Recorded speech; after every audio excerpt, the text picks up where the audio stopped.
Assalamualaikum warahmatullahi wabarakatuh. Alhamdulillah kita bisa bertemu dalam kuliah hukum acara perdata. Ini akan saya sampaikan materi tentang surat kuasa, ya, tentu dengan segenap problematikanya di dalam surat kuasa.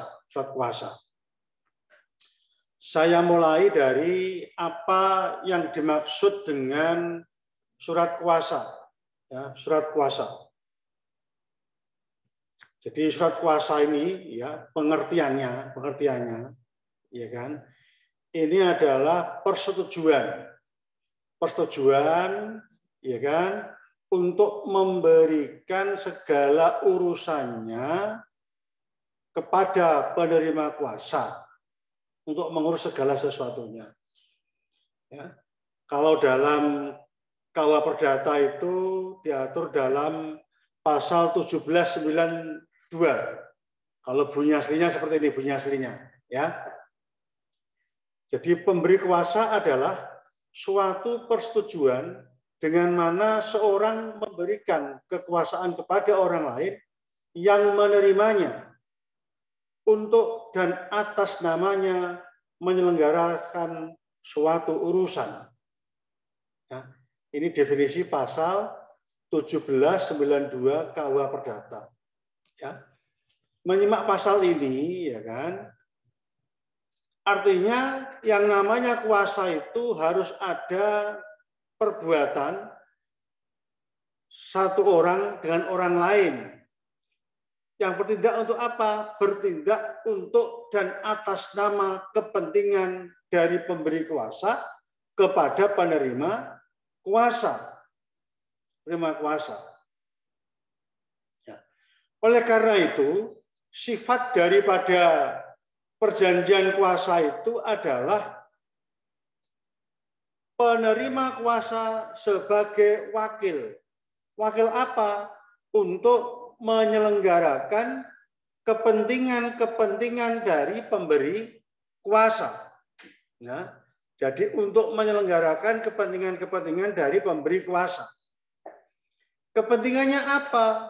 Bisa mengurusi misalnya tentang harta kekayaan, bisa mengurusi tentang persidangan, bisa mengurusi tentang berbagai macam bentuk, ya kan, berbagai macam bentuk urusan yang memang diberikan kekuasaannya kepada orang yang menerima kekuasaan. Oleh karena itu, sifat yang kedua dari surat kuasa itu adalah konsensual, kesepakatan. Konsensus. Kesepakatan antara siapa? Kesepakatan antara pemberi kuasa dan penerima kuasa.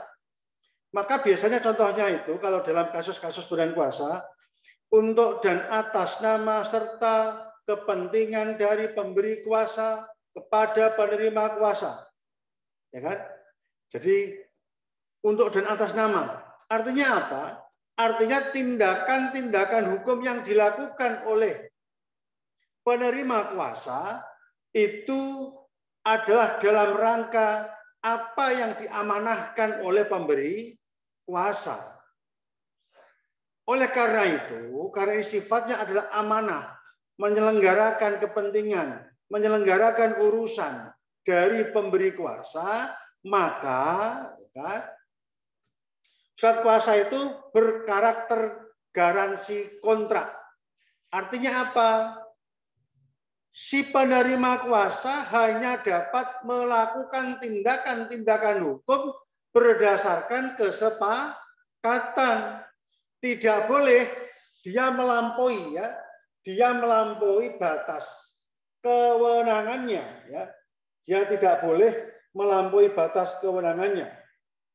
Ya. Jadi meskipun sifatnya itu adalah memberikan kewenangan, memberikan mandat dari pemberi kuasa, tetapi dalam pemberian kuasa nanti itu si penerima kuasa tidak diperkenankan melakukan tindakan-tindakan hukum di luar apa yang dimandatkan. Nah, di luar apa yang dimandatkan. Ya. Itu nanti kalau dalam KUH Perdata itu diatur dalam pasal 1806 KUH Perdata. Ya. Apabila kuasa bertindak melampaui batas mandat, tanggung jawab pemberi kuasa hanya sepanjang tindakan yang sesuai dengan mandat yang diberikan. Ya. Sedangkan jika melalui atau melampaui apa yang menjadi pemberian yang dimandatkan, yang digariskan, maka ini bertentangan dengan pasal tadi 1806 Kitab Undang-Undang Hukum Perdata. Ya. Itu nanti arahnya ke sana. Ya. Namanya asas garansi kontrak. Ya. Itu tentang kontrak. Jadi saya buat singkat, ya maksimal semoga bisa setengah jam. Lalu pertanyaannya, kapan berakhirnya sebuah kuasa? Ya, sebuah kuasa. Prinsipnya kuasa itu dapat ditarik kembali. Ya. Ini berbeda dengan tadi, ya.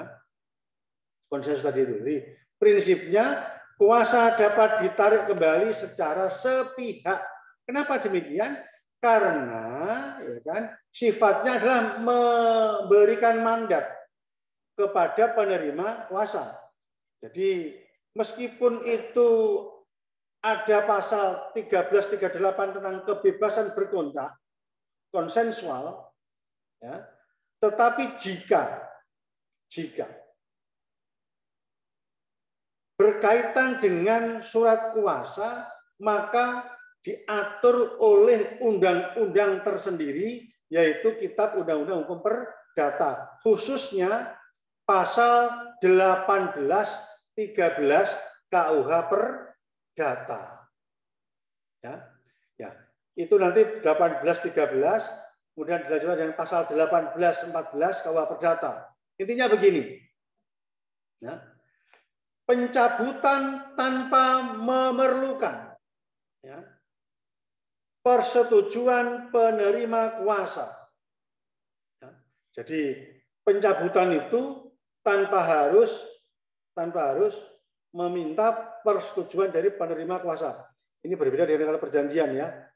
Kalau perjanjian tentu asas 1338 konsensus atau konsensual itu berlaku mutlak, ya, sesuai dengan kesepakatan.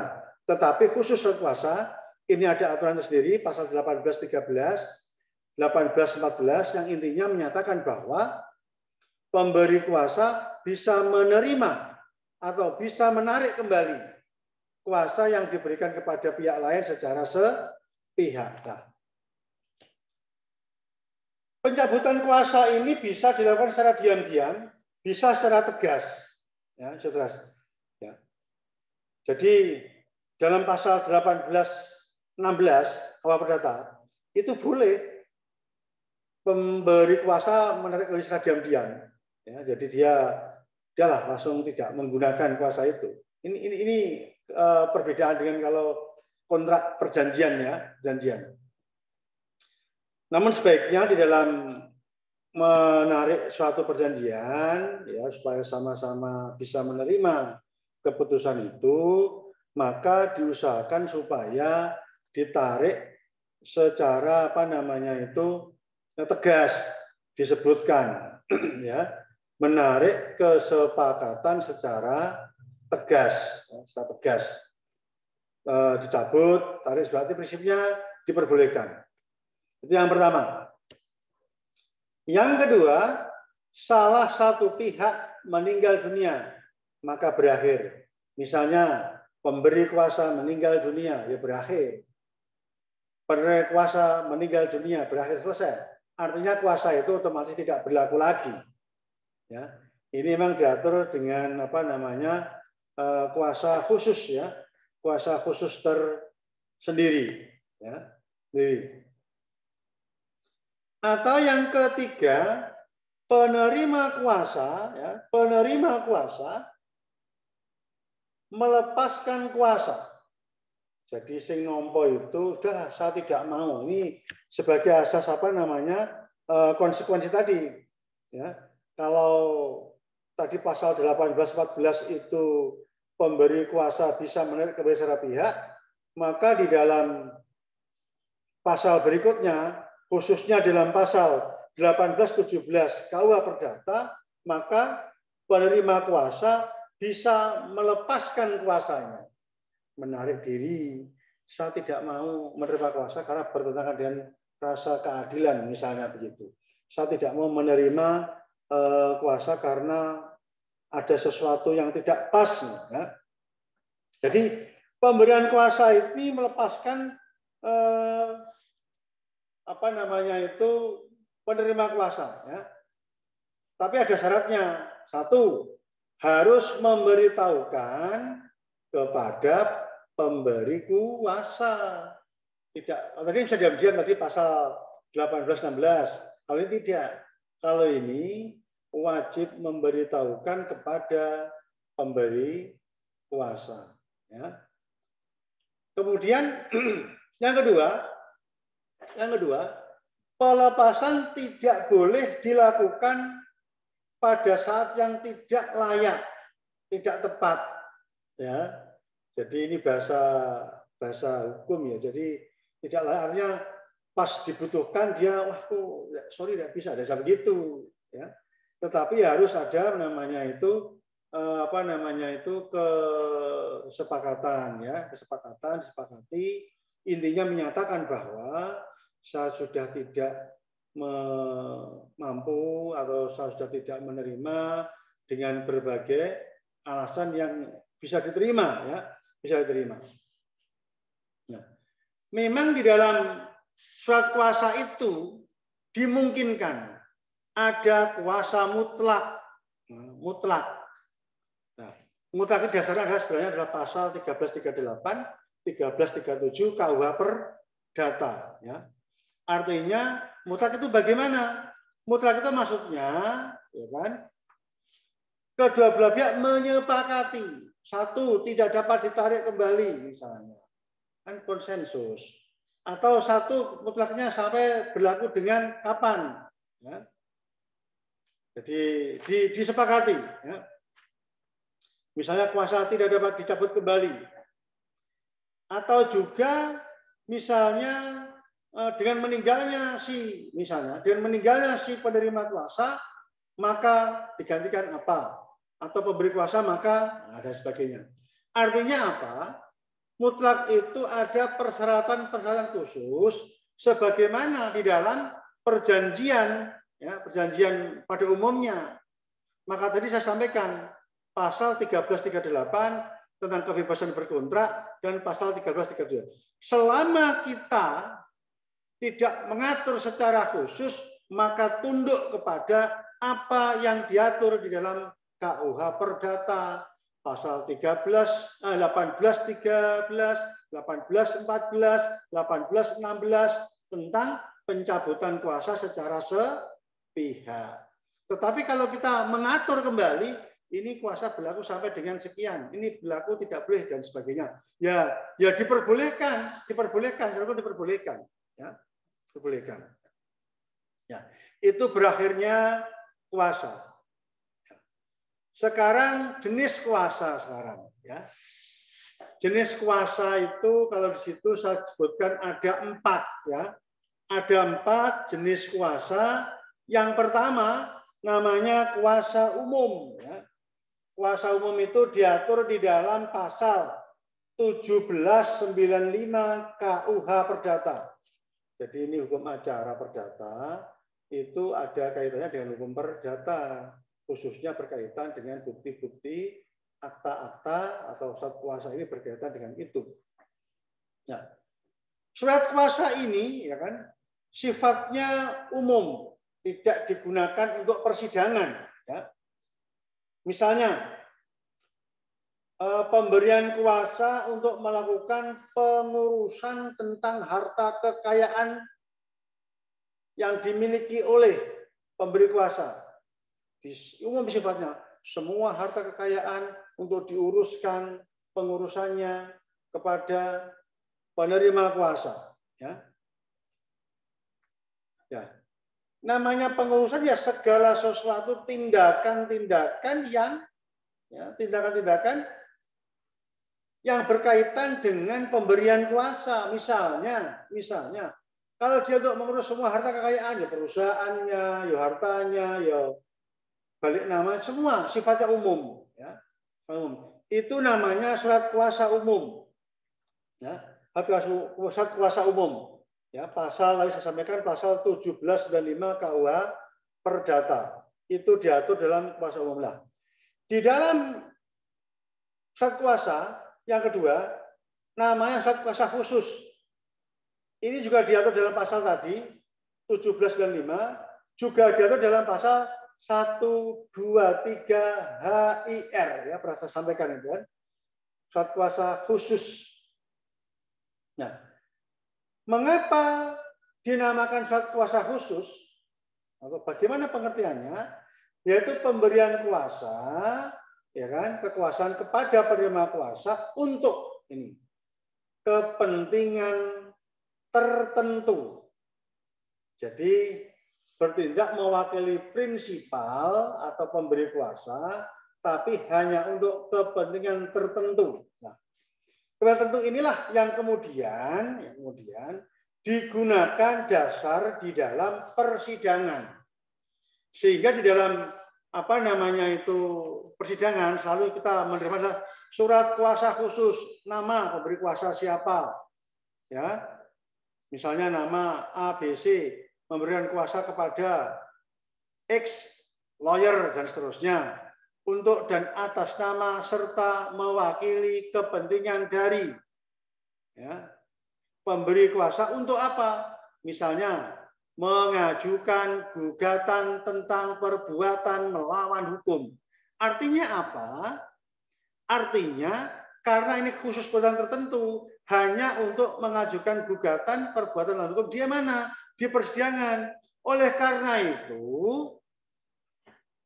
penerima kuasa diberikan wewenang menghadap dan berbicara di depan sidang, membuat gugatan, mengajukan alat bukti, membantah, dan seterusnya. Artinya apa? Perbuatan-perbuatan tertentu itu disebutkan di dalam surat kuasa khusus. Ya. Jadi membantah, mengajukan saksi, semua disebutkan. Ini surat kuasa khusus ini yang digunakan untuk persidangan di dalam hukum acara perdata. Ya, tolong diperhatikan nanti ya. Jadi surat kuasa khusus nanti ada banyak contoh sebenarnya. Bagaimana bentuk surat khusus, silakan nanti saudara mencari contoh-contoh. Kalau tidak ada bisa, saya ada beberapa contoh sebenarnya tentang surat kuasa khusus, ya, surat kuasa khusus. Nah, kemudian ada berikutnya namanya surat kuasa istimewa. Ya. Kalau tadi itu khusus, sekarang itu istimewa. Apa itu istimewa? Ya. Istimewa itu dalam undang-undang, ya kan? Itu untuk melakukan perbuatan tertentu, ya, secara prinsipal tidak dapat dilakukan oleh pemberi kuasa karena mungkin keadaan tertentu itu, ya kan, sehingga perbuatan ini itu dimandatkan, diserahkan kepada penerima kuasa.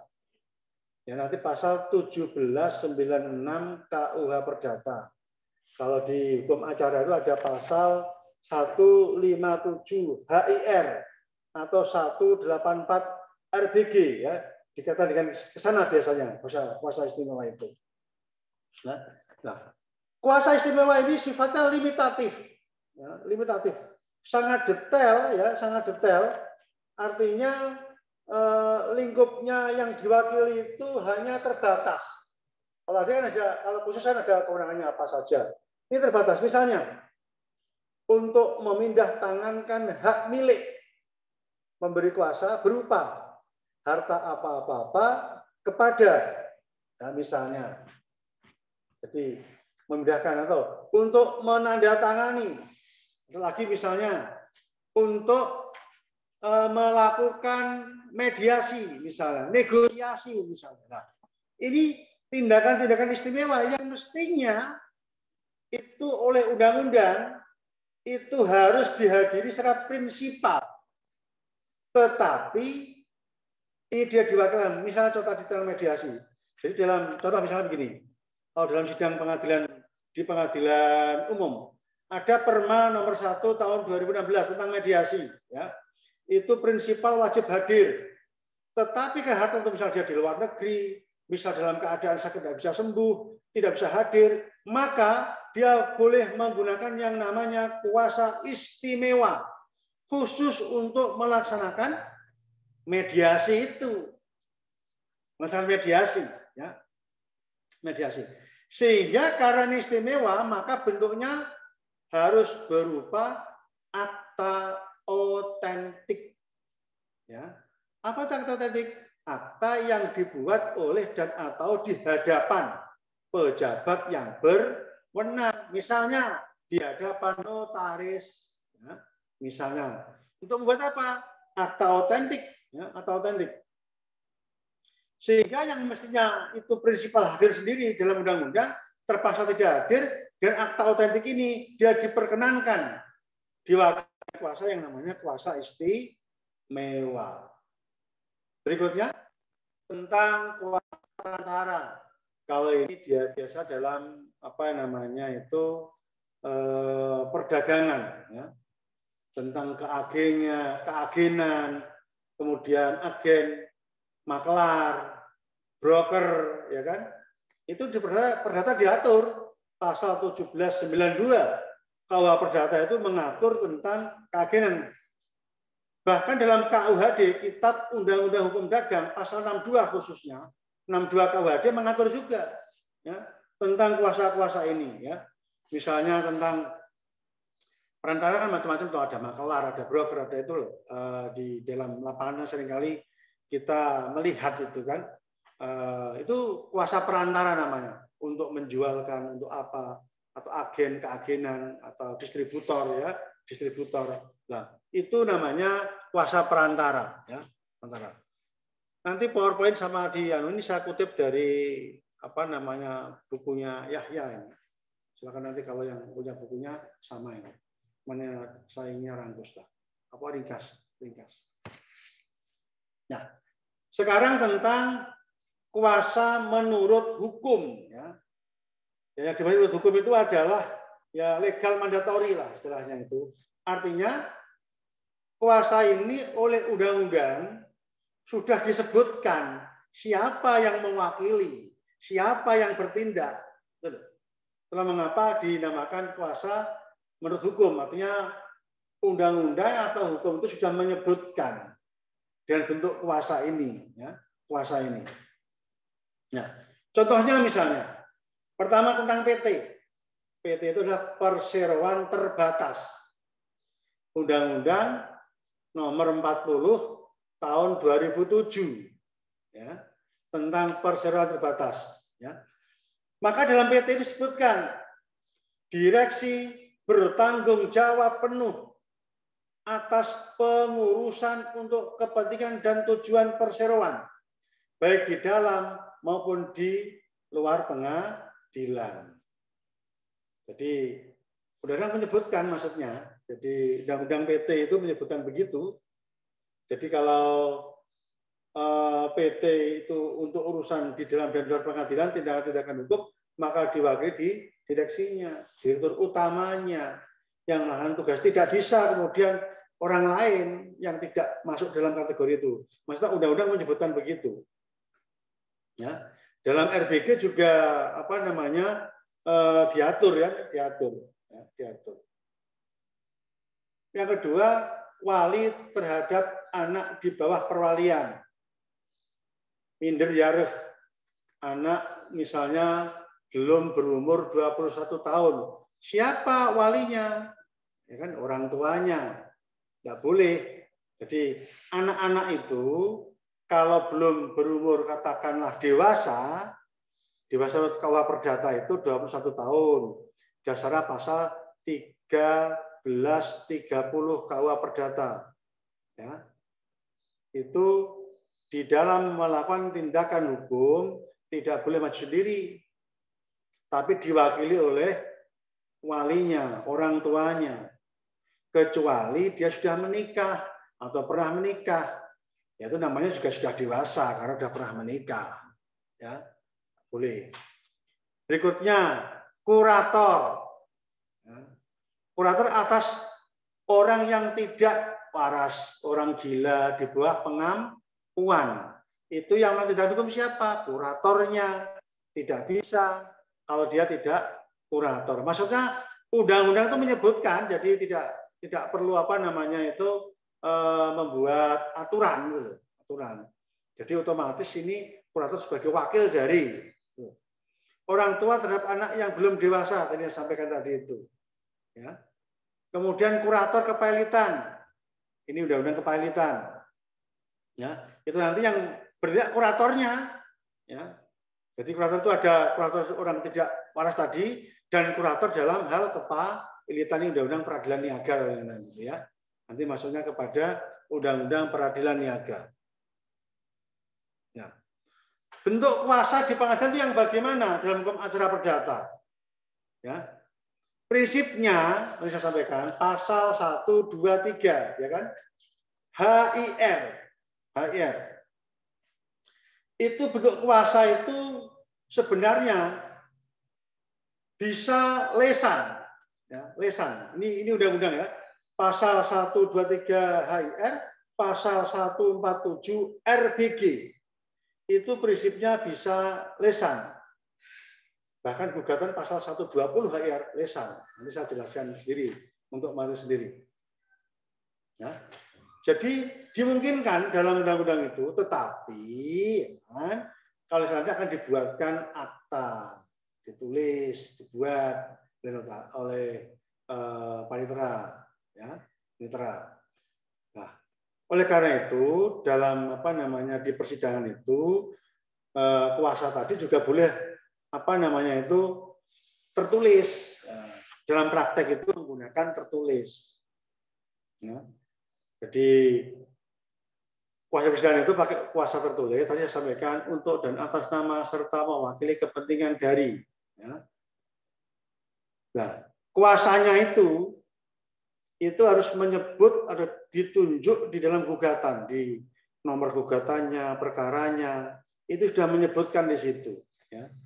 Dalam praktek pengalaman saya itu ya sudah kita buatkan ya kan, kita buatkan nama siapa, kemudian memberi kuasa untuk nama serta mewakili kepentingan dari pemberi kuasa, apa tindakannya sudah buatan semua, tinggal tanda tangan prakteknya itu. Ya. Nah, namanya kalau di pengadilan itu tidak boleh menggunakan kuasa umum, tetapi hanya boleh menggunakan surat kuasa khusus. Ya. Surat kuasa khusus saya tadi lupa tak bawakan namanya. Tapi ya, saya ada beberapa contohnya. Ya. Jadi syarat dan formulasinya sudah dijelaskan itu. Jadi menyebutkan, kemudian tindakan hukumnya apa itu sudah harus dijelaskan juga dalam hal yang menyebutkan. Artinya tindakan hukum yang harus dilakukan itu disebutkan di situ. Ya. Jadi mewakili untuk apa, kepentingan apa, menjawab dan sebagainya itu dijelaskan di dalam gugatan. Dalam kuasa. Ya. Kuasa. Boleh kuasa nanti secara formal boleh notarial, boleh dua tangan. Dalam praktek itu kita buatkan nanti diregistrasikan di pengadilan. Ya. Jadi didaftarkan ya kepada dilegalkanlah kepada pejabat di pengadilan. Nah, ini problematikanya seringkali dalam dalam kasus-kasus tertentu itu menjadi problematika dalam hukum ya. Ya. Misalnya berkaitan dengan surat kuasa khusus dengan cap jempol, ya kan? Nah, membuktikan cap jempol itu kan harus ya di problem cap jempolnya siapa, ya kan? Ini ketika di persidangan khususnya ya, oleh kuasa itu harus menyebutkan siapa pemberi kuasanya. Ini problem di dalam untuk meyakinkan hakim. Yang kedua, ya kan, tidak menyebutkan subjek dan objeknya.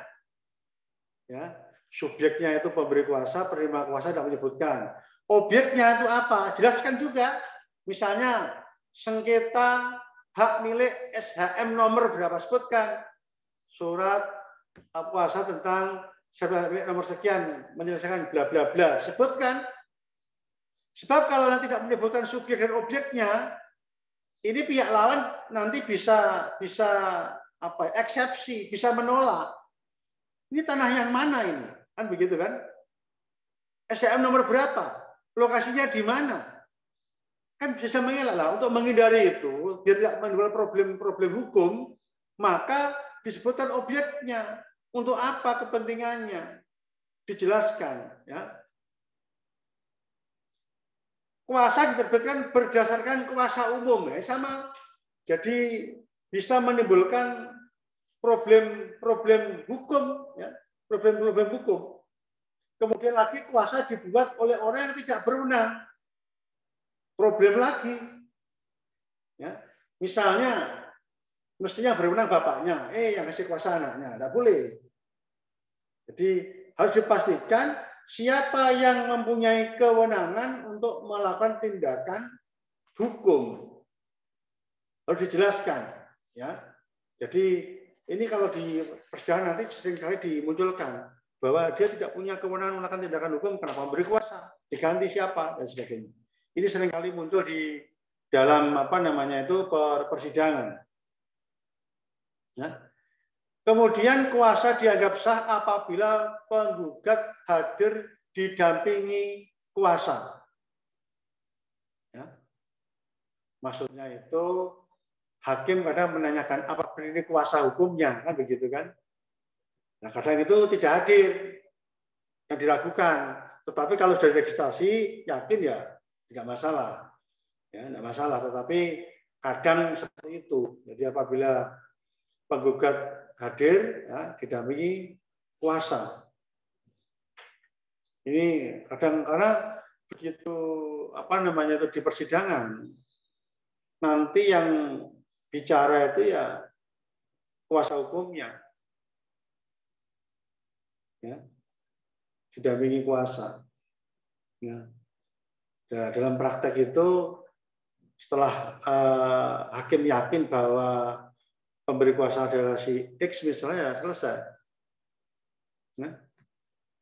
Kuasa khusus menunjukkan register, ini yang tadi saya sampaikan.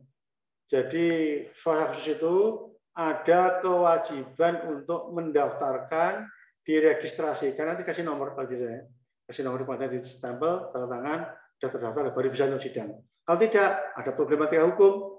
Kenapa? Apa problemnya? Problemnya itu ini dianggap tidak sah. Nanti dieksepsi pihak lawan. Ya. Atau surat kuasa tidak menyebutkan kompetensi relatif.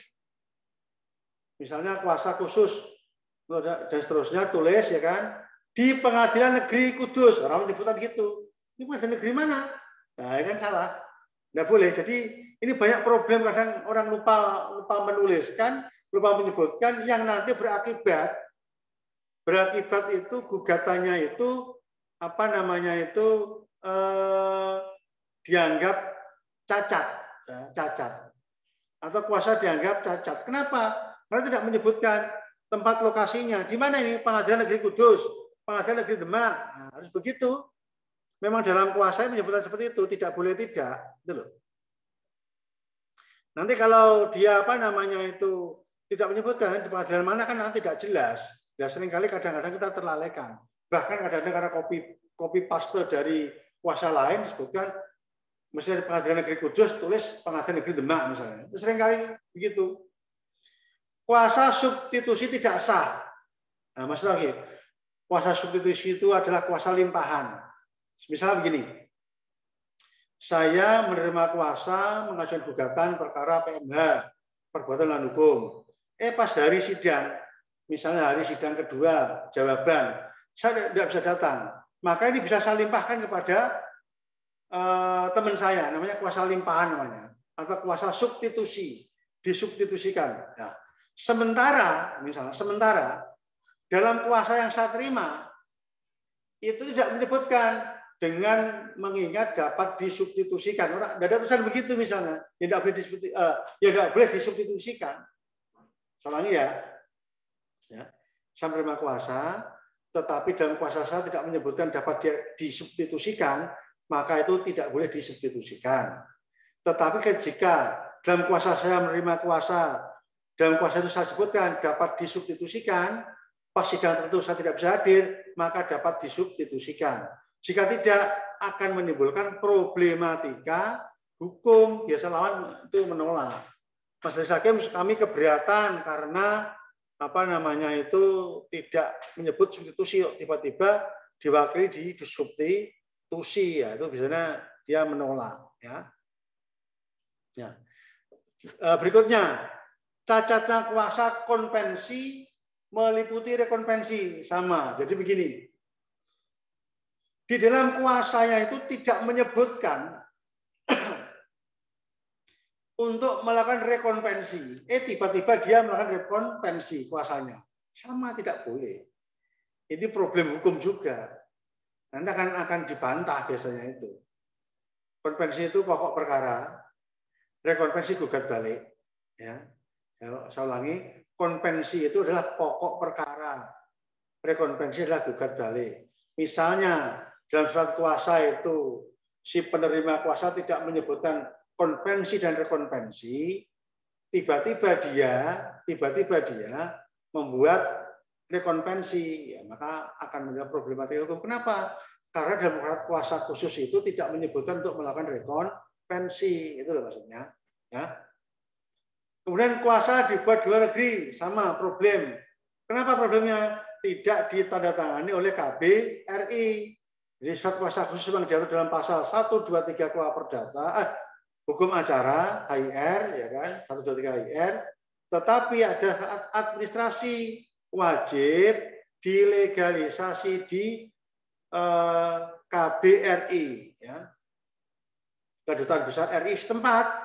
Misalnya di Cina, ya, ada KBRI di Cina, legalisasi.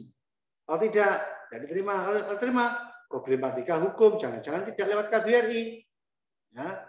Kemudian kuasa atau wakil negara, ya, atau wakil negara. Ya. Maksudnya itu adalah ya, kedutaan itu, pegawai kedutaan itu sebagai wakil untuk melakukan tindakan hukum mewakili negaranya.